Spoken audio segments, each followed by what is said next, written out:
O Espírito Santo pode ser entristecido. É dito isso em Efésios capítulo 4, versículo 30. Portanto, devemos tomar cuidado para não causar tristeza ao Espírito de Deus por meio de nossas ações. É importante lembrar que o Espírito Santo nos escolheu como seus e nos garantiu a salvação até o dia da redenção.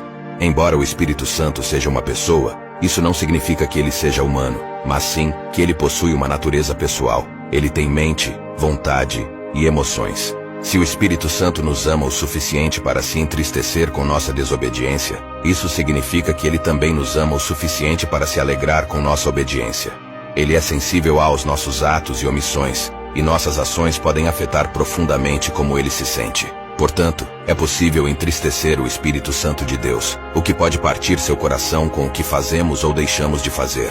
Essa é uma preocupação que eu tenho, e oro para que, se houver algum medo em nós, seja o medo de entristecer o Espírito Santo, não o medo das opiniões dos homens. Quando falamos a verdade, é provável que as pessoas se oponham a nós. Elas podem nos atacar quando desafiamos as coisas ao falar o que a Bíblia diz, ou quando nos comunicamos com o Espírito Santo. Seguir o caminho do Espírito significa ser um agente de mudança. Vamos dizer coisas que incomodam os religiosos e desafiam a cultura. Nem sempre seremos aceitos, mas isso está tudo bem.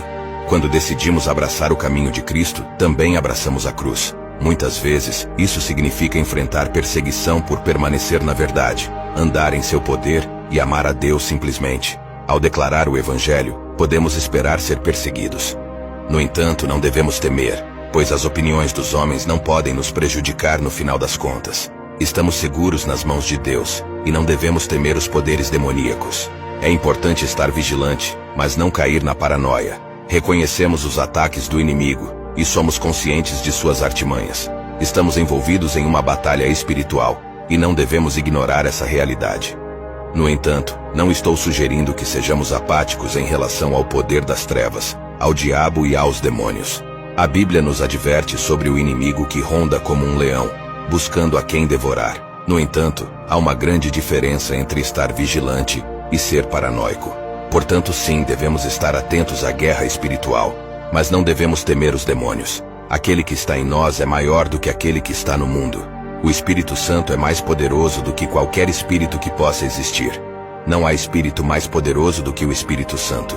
Não devemos temer as opiniões dos homens, as palavras que eles falam, as expressões que fazem quando defendemos a verdade. Não devemos temer o que pensam de nós, as calúnias que possam proferir ou como se levantarão contra nós. A cultura também pode se voltar contra nós, mas mesmo assim não devemos temer. É verdade que o sistema religioso pode se opor a você, sua família pode ficar contra você, e até mesmo seus amigos podem virar as costas quando você fala a verdade e anda com o Espírito Santo. No entanto, não devemos ter medo do que o homem pode fazer ou dizer, nem devemos temer os demônios. Devemos estar atentos, mas não devemos viver com medo. Há uma coisa pela qual devemos temer: entristecer o precioso Espírito Santo. Não é um medo motivado pela punição, pois sabemos que há consequências para o pecado. O pecado tem um poder destrutivo, e mesmo os crentes que persistem nele colherão frutos de destruição. Mas nosso temor deve estar em entristecer o Espírito Santo. Não devemos temer nada além de causar tristeza ao Espírito Santo. Esse temor não é motivado pela punição, mas pelo amor, que é a essência da vida do crente. Devemos caminhar em um caminho sabendo que nossas ações afetam como ele se sente. Devemos ser motivados à santidade pelo amor. Talvez você já tenha sentido a dor e o desgosto do Espírito Santo em um ato de desobediência.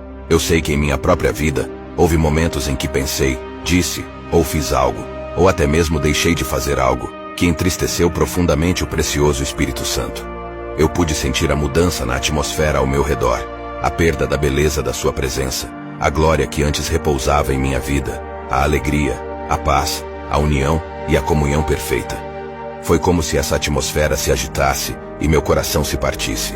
Eu pude sentir o peso, como o salmista escreveu: a tua mão de dia e de noite pesava sobre mim.